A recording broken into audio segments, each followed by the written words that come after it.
Hi guys! You are now watching Hopeful Writer Studios. My name is Kevin, and with me is the writer of the story you are about to listen to. Hi, my name is Andrew, and I'm the writer of After Ever After.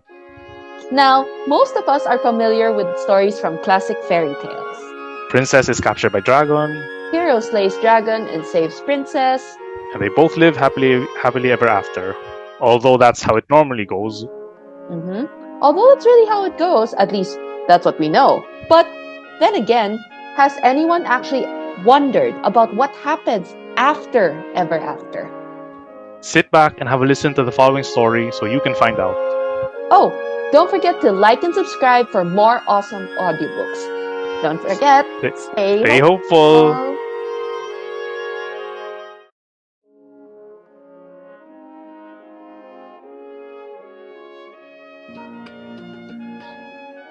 Once upon a time, there was a valiant hero. He was brave, strong, and kind. These qualities made him beloved by all, but none more so than the princess, whom he also loved deeply. One day, an evil dragon came to the land, bringing fire and devastation wherever it went. The assault was swift and brutal, culminating in a final wicked act, kidnapping the princess. In response to this hero set off to rescue his abducted love. His journey was long and fraught with many perils, but he eventually found himself in the lair of the great beast. After a fearsome battle, the hero emerged victorious, slaying the vicious monster and freeing the princess. The two reunited and returned together, and they lived happily ever after. This is the story of what came after. The burning fire raged all around. He could feel the heat everywhere, his body suffocating even more under the armor he wore. He struggled to breathe, the sweltering air making the attempt agonizing. Amidst the flames, a dark shape emerged. Towering over the flames, the dragon stepped through, glaring down at him. He stared up into eyes full of hate, eyes that promised a painful death by flame. He was prepared to fight with everything he had, but that look, after seeing that look, all the fight seemed to have left him. His armor suddenly felt too heavy. His arms wouldn't respond as they fell limp to his sides, the sword in hand falling uselessly to the ground. Finally, his knees buckled as he stumbled to the ground. His final act was to raise his head, just in time to see the dragon's maw ignite and the stream of fire descended upon him. The hero's eyes flew open and he sat up abruptly, a scream escaping his lips before he caught it. Yeah, that didn't happen. It was just a dream. That didn't happen. It was just a dream. He told himself, his breathing erratic as he repeated the words in an effort to calm himself. It took a few minutes to steady his breathing and for the memory of the nightmare to subside. A few months had passed since that day that he rescued the princess. The people rejoiced, of course. The safe return of their princess and the defeat of the dragon was enough cause for celebration. They honored him as well and praised his efforts as a hero. The truth, though, the actual truth that he kept hidden from everyone, is that he didn't feel like a hero at all. Or if that was what heroes went through, then he no longer wanted any part of it. Quite the startling change from the wide-eyed youth who once aspired to be nothing but a hero. The ignorance of youth, he supposed. His mind couldn't help but wander back to that day, the day when his journey ended, and when his nightmares began. The hero pulled his blade from the dragon's body, the beast having finally fallen with that final strike. He breathed out a sigh of relief, dropping down as the exhaustion from the fight finally washed over him. Now that the beast was slain, the hero expected to feel something. Joy from being to finally rescue the person he loved. Satisfaction from stopping a monster from causing more harm. No, even if he felt any of these, the truth was that the most significant thing the hero felt in that moment was relief. Relief that this was finally over. Relief that he would no longer be risking his life in battle. Relief that he could finally go home. The dragon's body stirred. The hero gave a shout of surprise, quickly getting back on his feet and drawing his weapon. Calm yourself, hero. I can no longer do anything in this state.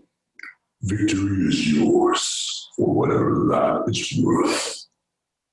The deep voice came from the dragon, evidently still alive, but fatally wounded enough that he could no longer fight back. The hero still refused to lower his sword. The dragon laughed at this, a deep guttural sound coming from it. A meaningless gesture, but not unexpected. Fear always holds sway over you humans. A flash of anger went through the hero. My triumph over you is proof that humanity can accomplish great things by overcoming their fear. He retorted. And what did it cost? The hero took in a sharp breath.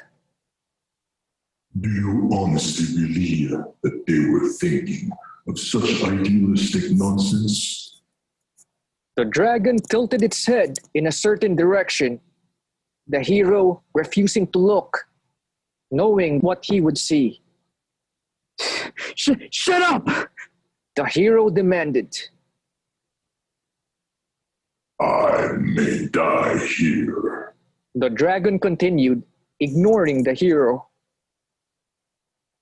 But the memory of me, of all your regret, will haunt you for the rest of your days. The hero's heart felt like it was beating unnaturally fast, the blood rushing to his ears. But the dragon kept on speaking, literally on its dying breath. Praise the hero, slayer of the evil dragon. The dragon taunted. Stop!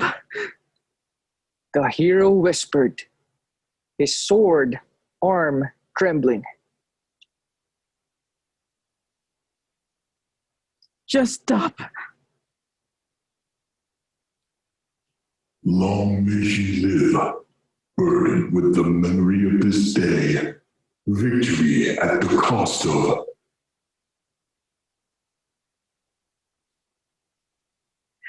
I said stop! The hero shouted. His vision turned red as he brought his sword down in a violent swing, repeating the motion several times as he lost himself in his rage. When the hero finally calmed down, only a few minutes had passed, but he felt like it had been hours. His ragged breathing was the only sound left now that the dragon was finally silenced. Disoriented, the hero made to put away his sword and paused to stare at the now bloodied blade. Even messier than it was before, he then made the mistake of looking at his handiwork. The bile quickly rose to his throat and he emptied what was left of his last meal all over the ground. Just an addition to the bloody mess that was formerly the dragon's head. He wiped the traces of vomit from his mouth. Turning to look again at the dragon's remains, Managing not to throw up this time, he turned back for one final glare at the dragon and a solemn look at all of his fallen companions and friends. He didn't confront the dragon alone. Obviously, many others from the kingdom wanted to rescue the princess. They traveled together, their camaraderie providing bright moments in their otherwise pressing mission. A mission that they were all confident in finishing. Funny how most stories talk of the accomplishment of the hero, but not the companions who journeyed with him. Even less when those companions died. The faces of his allies, his friends, flashed through his mind, the memories of them during their journey. Arthur was a soldier in the kingdom. He wanted to do his duty and rescue his princess. The hero spoke to him occasionally, learning that he was quite dedicated in his desire to protect the kingdom. He was someone who showed true loyalty. Arthur died when the dragon's clawed hand pinned him to the ground, crushing him. Jareth was a mercenary and was one of the many others who joined their group simply because they wanted to earn an extra coin. However, there was a deeper side to Jareth, a side that also wanted to do good for the sake of it.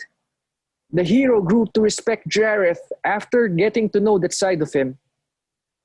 Jareth was slammed into a wall by the dragon's tail, the force strong enough to kill him on impact.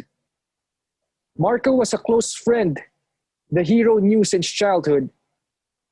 They shared the same dream of becoming like the heroes they read about in stories and trained together to accomplish their goal. They were as close as brothers growing up, and the hero considered Marco as one, in bond, if not in blood. Marco was burned alive when he pushed the hero out of the path of the dragon's flames, leaving only a charred corpse. Many other faces flashed through his mind, all now dead and gone.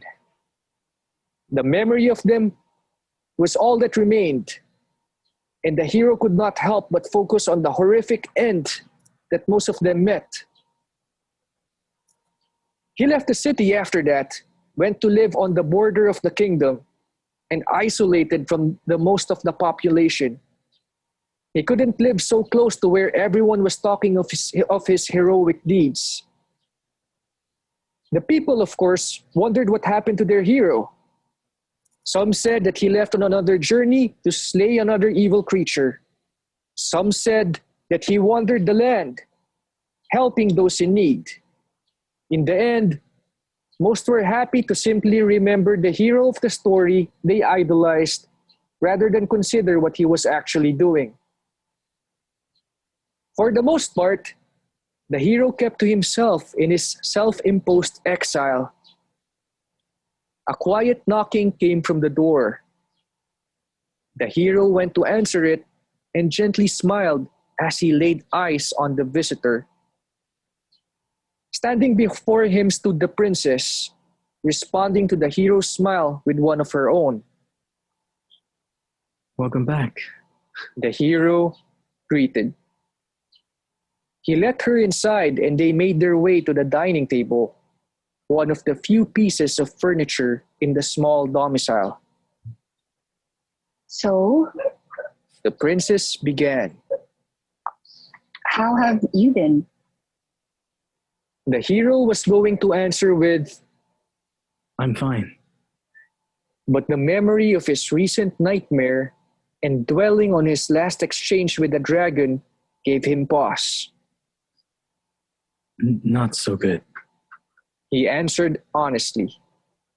He then went into detail about what he went through earlier, at the start of the day no less. As he spoke on the more sensitive parts, he realized that his hands were shaking and his breathing was growing heavy. Before he went through another panic attack, he felt warm arms wrap around him. He looked to see that the princess had gotten up and wrapped him in an embrace. The princess whispered to him. It's fine. You're here with me. You're safe. She continued this for a few more minutes until the hero finally calmed down. I'm sorry about that. The hero apologized after regaining his composure, still in the arms of the princess. I thought we both agreed that there would be no apologizing. The princess said. Right. The hero responded. That was something they agreed to from the very start. To show each other that there was no fault in bearing their emotions, whatever remembering becomes too much for them. I'm sorry. The hero cut himself off, feeling a little embarrassed at almost apologizing again. The princess's light giggling only further embarrassed him, but also brought a smile to his lips. However, the hero remembered what they were just discussing and quickly sobered up, the smile falling into a frown. Will it ever get easier? The hero whispered quietly under his breath. Not quietly enough, the princess replied, I like to think that we have both come quite a ways from where we started. Remember the time when all I could do was shed tears all day about my imprisonment? The hero had to concede to that point. He remembered the early days comprised entirely of tears and holding each other for support. No words could be shared between them due to the weight of their still fresh trauma. They both have, admittedly, come a long way from that point. But I sometimes feel we are stuck. the hero admitted. But no matter how far we have come, we will forever bear the weight of what happened to us. The hero felt his hands clench in frustration. I wish we could just forget, so that the things can go back to the way they were. A long silence ensued after that. The hero sighed deeply. I'm sorry if my words upset you. This time, he felt an actual apology was in order. The princess shook her head. No, I understand your frustration. The princess gave the hero a bittersweet smile. We wish that we can go back to simpler times, when you thought that being a hero was like the fairy tales, and when I thought that princesses would always be safe. Her eyes dimmed for a moment, no doubt lost in dark memories of her imprisonment. Eventually, her eyes cleared and she continued. But I don't think we can ever go back to the way things were. The hero lowered his head, feeling the hopelessness creeping inside him. However, The princess continued. that doesn't mean that what we are doing is pointless. The hero quickly looked back up to face the princess, confusion written on his face. Even if things can never be as they were, even if there are times we feel that this is as far as our recovery can go, I still believe that as long as we continue to live each day doing the best we can, we will one day be able to recover. The hero wanted to believe in the princess, and he did feel something warm and fond from her words, but he could not banish his worries.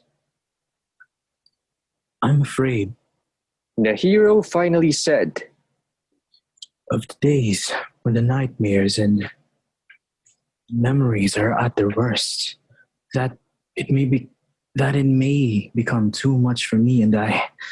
The hero cut himself off, unable to finish.